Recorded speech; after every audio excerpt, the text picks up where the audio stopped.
escuchando nosotros en este momento, cortesía de nuestros amigos aquí que están manejando el audio. Suena bien, ¿verdad? ¿Les gusta? ¿Les parece como una banda de rock, de pop?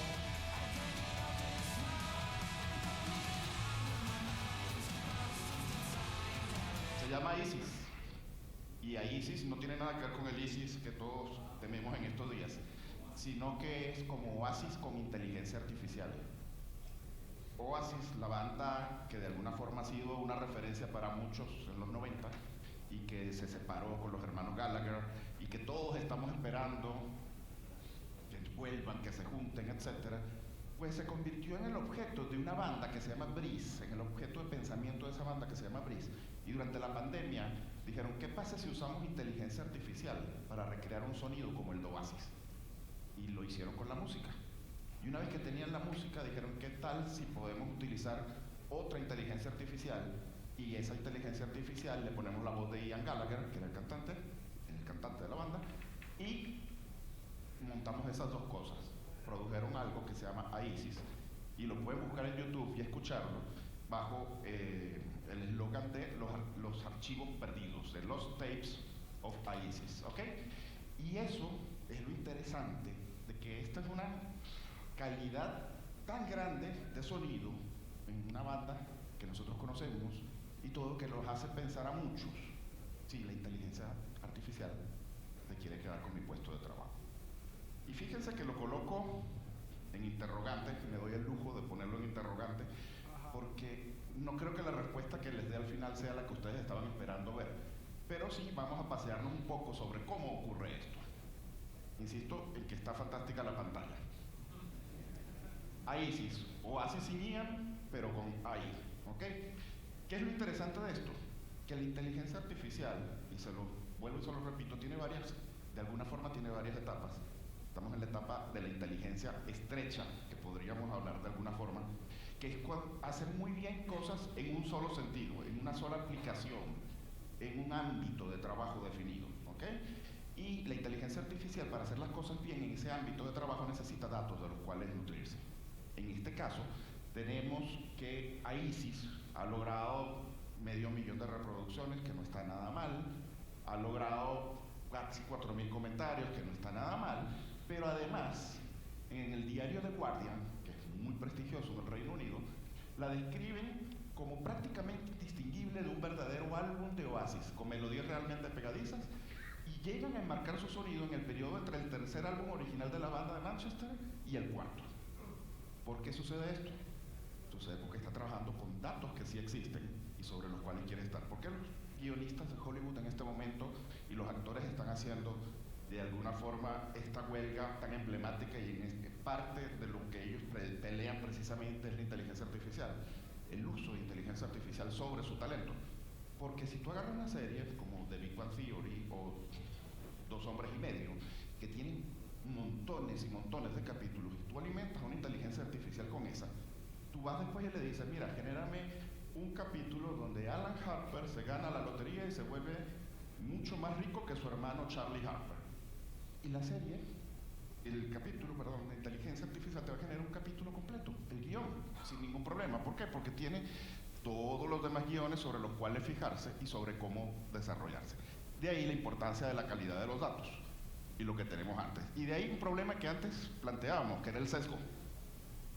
Si la alimentas con los capítulos de The Big Bang Theory y después le pides que te haga un capítulo de Dos Hombres y Medio, no va a funcionar. ¿Por qué? Porque hay un sesgo. Y eso es un sesgo de con qué la alimenta, es la curaduría del material. Hablemos un poquito desde dónde viene inteligencia artificial, porque parece que viene de ayer y no viene de ayer. Estamos hablando de que en los años 50, todo este grupo de notables, entre los cuales está uno de nuestros personajes favoritos, Alan Turing, el culpable de que la manzana de Apple esté mordida, entre otras cosas. Alan Turing es el padre de la computación moderna, de las máquinas que nosotros tenemos hoy en día como computadoras. Hay un esquema que es la máquina de Turing, pero bueno, Turing también diseñó una prueba y él dice, mira, es fácil que con lo que estoy viendo yo ahorita, nosotros vayamos a tener máquinas que sean muy buenas haciendo cosas particulares, por ejemplo, jugando ajedrez. Y él diseñó una prueba y él dijo, si yo enseño a una máquina a jugar ajedrez y traigo a 3 personas que sepan jugar medianamente ajedrez. Meto a una en un cuarto y le digo, vas a jugar contra alguien, vas a jugar contra el otro jugador o vas a jugar contra la computadora, en este caso operada por la otra persona que está ahí, por el operador, y si tú no logras darte cuenta después de varias jugadas contra quién estás jugando, puedo decir que mi algoritmo es lo suficientemente bueno como para que tú no te hayas dado cuenta si es la máquina o es el hombre. Ese es el punto de singularidad que de alguna forma hablamos. Bueno, esa prueba sencilla de Turing es lo que ChatGPT ha logrado pasar para nosotros. Cuando vamos y le preguntamos a ChatGPT cosas y nos contesta, nosotros no sabemos a veces si nos está hablando una persona o si nos está hablando una máquina. Podemos llegar a tener las dudas. De hecho, hay un reportaje genial que realiza en internet un reportero sabiendo que se lo está haciendo una inteligencia artificial y le deja hasta escoger el nombre al robot. El robot dice que se llama DaisyBot, se pone nombre, empieza a hablar y en algún momento le pregunta que si es humano y le dice no lo soy pero estoy intentando. ¿Ok? Y digamos que el periodista queda como en shock al momento y dice, sé que estoy hablando con una máquina, pero me pareciera que estoy hablando con un ser sentiente. Y eso es parte de este miedo que tenemos con esta parte. Pero bueno, ¿de dónde nos vienen a nosotros las ideas que tenemos de inteligencia artificial y el miedo que tenemos? De este señor ruso que vivió en Norteamérica y que escribió ciencia ficción. Casi toda la ciencia ficción que nosotros conocemos en televisión está influenciada, si no por él, por Ray Bradbury, son los dos grandes pilares de la ciencia ficción en su momento. Isaac Asimov nos diseña la inteligencia artificial, pero como no existía la separación entre hardware y software en ese momento, que él pudiera dar a entender al público, pues ¿qué hace él? Él dice, bueno, los robots con forma humana, androides para algunos, robots humanoides para otros, van a ser la representación de todo esto. Entonces, las leyes de la robótica famosas es que la robótica no puede causarle daño a los seres humanos, nunca. Debe cumplir las órdenes, es la segunda orden, siempre y cuando eso no le traiga un problema y conflicto con la primera orden. Y tercero, debe intentar sobrevivir siempre y protegerse, siempre y cuando eso no entre en conflicto con las otras dos órdenes. Y esto es una visión bastante apocalíptica, una visión que él logró desarrollar muy bien, que después vimos en otras obras y por otros autores como Skynet o como HAL 9000 o como muchas otras personificaciones que hemos visto de computadoras macabras que suben y agarran y toman el control de todo, ¿no? Pero bueno, volviendo a lo que estamos hablando, ¿quieren mi trabajo o no lo quieren? Bueno, hemos visto varias olas o varias oleadas de inteligencia artificial que no han dejado a la gente sin trabajo. Entonces, veamos las 4 primeras, que estamos acá, estamos hablando de internet, ya empezó en el 2010, la inteligencia artificial estaba en partes en búsquedas, estaba especialmente en la colocación de anuncios. En el 2014 llegó a los bancos, llegó a los seguros, llegó a los comercios. En la 2016 ya estábamos hablando de la percepción, es un tipo de inteligencia artificial como más pegada hacia la gente, ya estaba en las ventas al detal, y no metal como dice ahí, hacia la energía, hacia el manejo de la energía, hacia el manejo de la IoT, que estaba comenzando el Internet de las cosas, y empezamos a ver eso.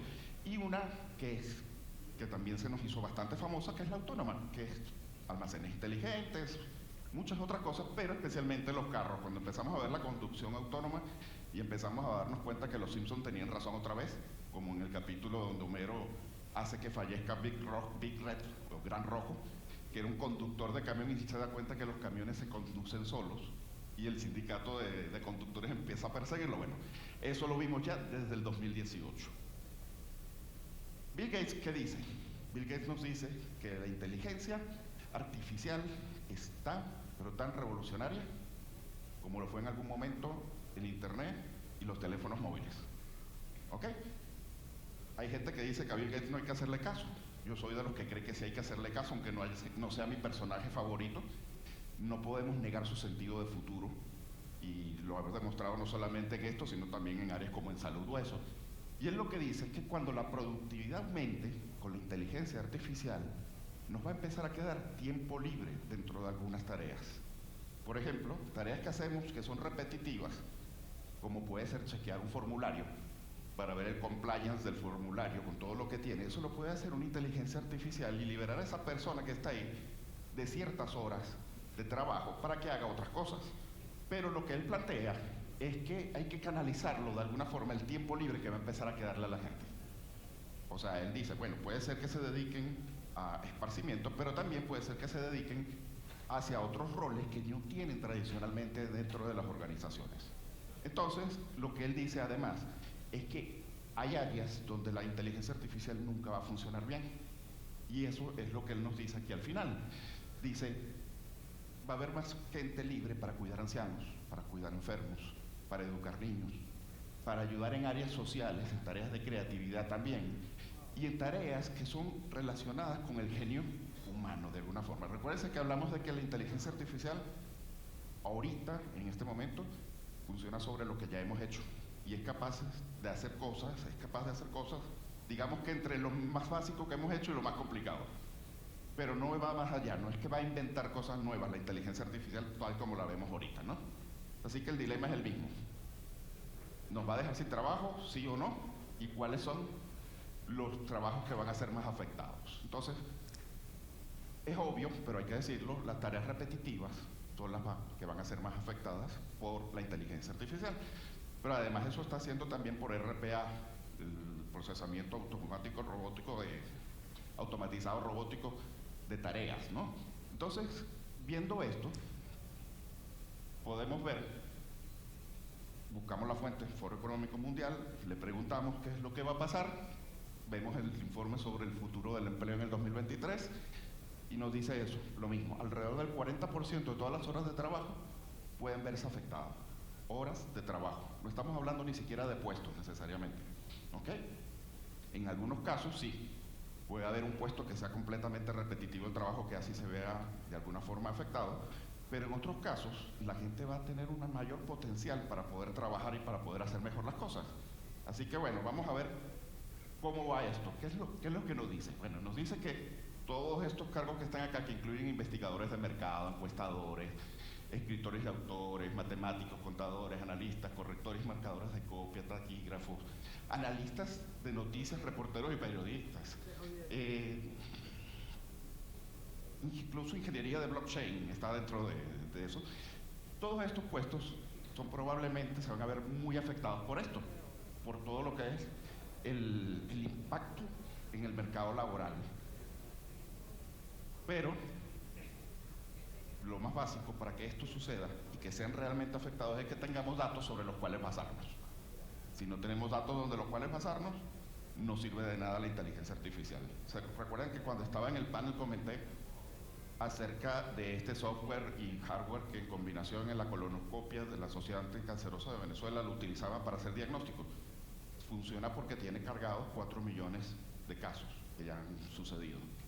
Pero si ustedes van y compran, no sé, un desarrollo de inteligencia artificial y lo montan en un supermercado, en una tienda de tal o algo, pero no tienen historia, no es mucho la inteligencia que va a poder ejercerse, porque puede traer buenas prácticas de otros lados, pero ¿qué va a traer? La información de una tienda en Cali, Colombia, para poner y aplicarla en Petare, en Caracas. Esos datos no son válidos, ¿ok? En el caso de salud sí, porque en el caso de salud todos somos seres humanos y sirve esa data, pero en el caso de estar trabajando con datos que no son los nuestros, pues la inteligencia artificial puede hacer poco. Sin embargo, cuando tenemos datos, y tenemos muchos datos, pues las cosas empiezan a funcionar distinto. Este ejemplo que está acá, que parece dibujito solamente en un momento, para los más viejos parece que fuera el Hotel Habbo o algo así por el estilo, es el resultado de un experimento en la Universidad de Brown, donde agarraron y nombraron CEO de una empresa de software a una inteligencia artificial. Y a esa inteligencia artificial la pusieron a llevar la empresa completa. Definieron una empresa de software en 4 partes. ¿Cuáles son sus 4 partes? Diseño, codificación, pruebas y documentación. Todos los que estamos aquí que sabemos algo de software y de desarrollo de software tenemos esto claro. Cada una se le asignó una inteligencia artificial. Condiciones, se pusieron a hablar a través de un chat común para dirigir todo lo que estaba, y cada una abría un chat con la otra inteligencia que le hiciera falta. La conversación que surgió aquí fue impresionante. Le hicieron un encargo. El dibujito está bonito, lo pueden ver, pero vamos a pasar un momento a lo siguiente. Este juego, que se llama 5 en raya, o Gomoku, depende de cómo lo conozcan, se lo encargaron a la inteligencia artificial. Y la inteligencia artificial empezó a hacer el juego.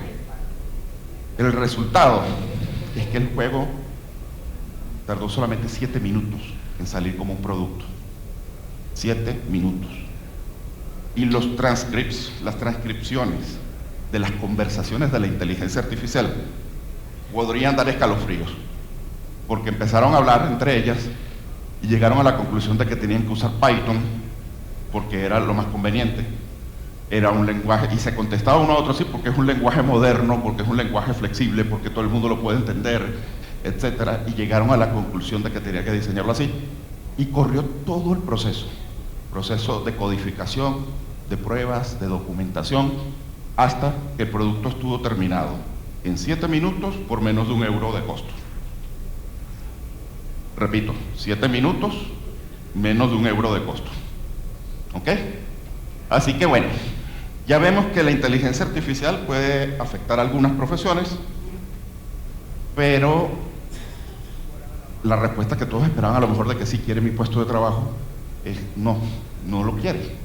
La inteligencia artificial no quiere nada por el momento. Por el momento hace lo que nosotros de alguna forma le pedimos. Pero sí surgen nuevas profesiones que se van a potenciar enormemente con la inteligencia artificial. Y esto no lo digo yo, esto lo dice el Foro Económico Mundial en un análisis sobre el mercado laboral de China y el impacto que pueda tener la inteligencia artificial sobre el mercado laboral de China. Así que bueno, yo añadí una, que es la última de las que vamos a ver, pero nos vamos a pasear aquí por ellas un poco. Una que le va a gustar muchísimo aquí al profesor es los superprofesores. Se han planteado en China que pueden tener un modelo de educación distinto. El modelo de educación remota ya lo tenemos, ya de alguna forma lo hemos probado a través de la pandemia. Yo no sé si ustedes se recuerdan, pero la implementación que se hizo la gente de Baidu en China al momento de tener que abrir las clases de manera virtual fue algo así como un deployment como de 17,000 servidores en media hora o algo así por el estilo. Fue un número muy, muy grande. Y esa experiencia ya la tenemos, crear el aula virtual, la tenemos, crear los ambientes, asignar las cosas. Pero lo que podría aquí cambiar la ecuación de manera significativa es que si yo tengo un premio Nobel de física, lo puedo poner a dar clases a toda China, con los métodos que ya tengo de educación a distancia, pero con inteligencia artificial que me ayude a ver qué es lo que está ocurriendo en toda China. Y entonces esa inteligencia artificial, ¿qué puede hacer? Bueno, puede darse cuenta de lo que está ocurriendo y decirte, wow, deberías detenerte en tal punto porque hay 60% de los alumnos que se están distrayendo en este momento. Imagínense una clase en vivo, toda China, escuchando. El mejor ponente que tengas, el mejor profesor que tengas acá. Aulas virtuales puestas en cada salón de clase. Están viendo todo. Hay un profesor ayudando en cada una de esas aulas virtuales. Está ocurriendo una clase magistral, pero el que da la clase magistral de repente sabe que se está durmiendo la gente y que tiene que acelerar o cambiar.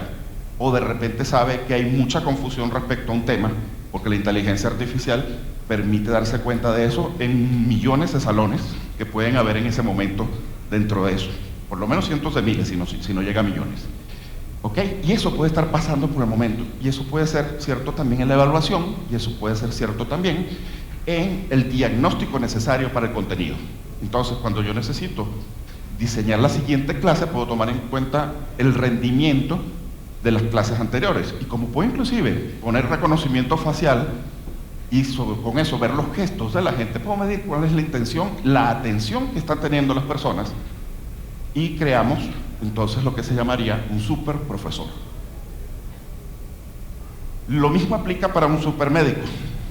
Los supermédicos son esos grandes especialistas que tenemos, que lamentablemente no podemos tener uno por cada uno de los grandes hospitales, pero que ojalá los tuviéramos, pero que pueden venir a un hospital central o pueden estar en desde su oficina y pueden controlar montones de operaciones al mismo tiempo, donde la inteligencia artificial se está dando cuenta de lo que pasa. Cada operación está haciendo, digamos que son operaciones de corazón, están ocurriendo una veintena a lo mejor, y la inteligencia artificial se da cuenta, le llama la atención hacia dónde tiene que él dirigirse, él se dirige dentro de sus monitores a la operación que tiene que hacer, da los consejos que tiene que ver, tiene toda la data a su disposición, los médicos locales están realizando la operación, él está ayudando y supervisando.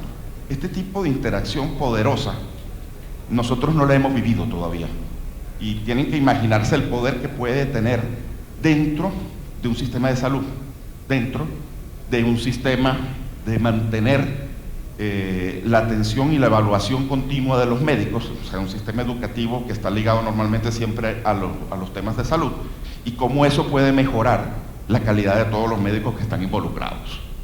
Lo mismo pasa con los superprogramadores. Ya vimos el ejemplo antes de la fábrica de software desarrollada con 4 inteligencias artificiales, pero si Microsoft, que tiene toda su base de datos de todo lo que hacen, ahí pone una inteligencia artificial a buscar sobre sus programas, sobre sus códigos desarrollados, si SAP, si Oracle, IBM, HP, etcétera, las grandes empresas que hacen desarrollo utilizan sus datos y se van además a GitHub en internet y buscan el resto de los datos, pues resulta que tú puedes entrar y decirle a una inteligencia artificial, tú como programador, decirle, desarrollame un ambiente para una aplicación que quiero hacer en este momento. La aplicación va a estar disponible para Android, para iOS y va a estar disponible sobre la web.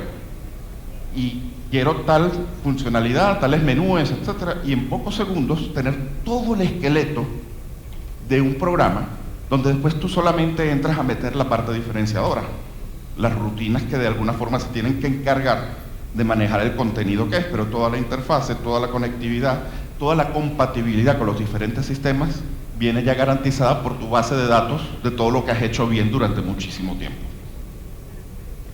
El supercientífico, esta ya existe también, y desde hace tiempo, lo vivimos ahorita. No sé cuántos de ustedes aquí son pro vacuna, cuántos no son antivacuna, no lo voy a preguntar, no tienen que levantar la mano ni nada, pero en mi casa pasa que mi esposa antivacuna y yo soy pro vacuna, ¿ok? Y hemos tenido los mismos resultados, gracias a Dios, de mantenernos bien, ¿ok? Entonces, digamos que la duda es lógica de cómo hay una vacuna tan rápido para el COVID, cuando hemos tardado tantos años en las otras, qué pasó y todas las teorías conspirativas que hay alrededor.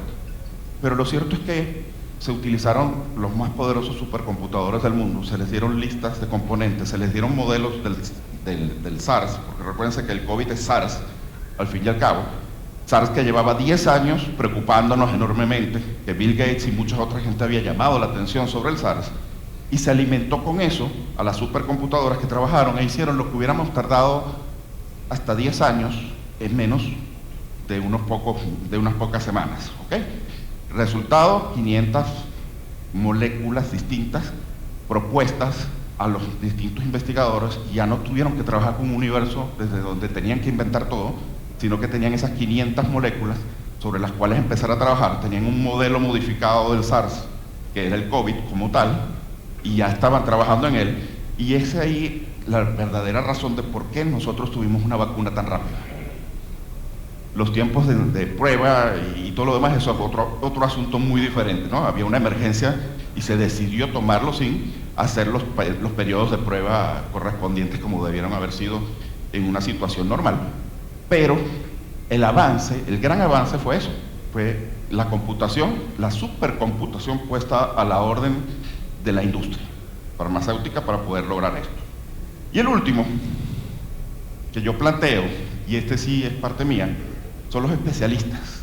¿Los especialistas en qué? Especialistas en todo, ¿ok? Los especialistas de inteligencia artificial, que van a tener que existir cada vez más dentro de las organizaciones, y son especialistas que tienen que conocer del negocio, pero tienen que conocer de leyes, pero tienen que tener una ética muy clara y definida sobre cómo tienen que hacer las cosas, y tienen que ser esa especie de hombres del renacimiento, ¿no? O sea, integrales en todo, para poder entenderlo, porque no es lo mismo regular inteligencia artificial en una firma de abogados que en una farmacéutica, y no es lo mismo regular inteligencia artificial en un carro autónomo que en un bombillo de internet sobre las cosas, ¿no?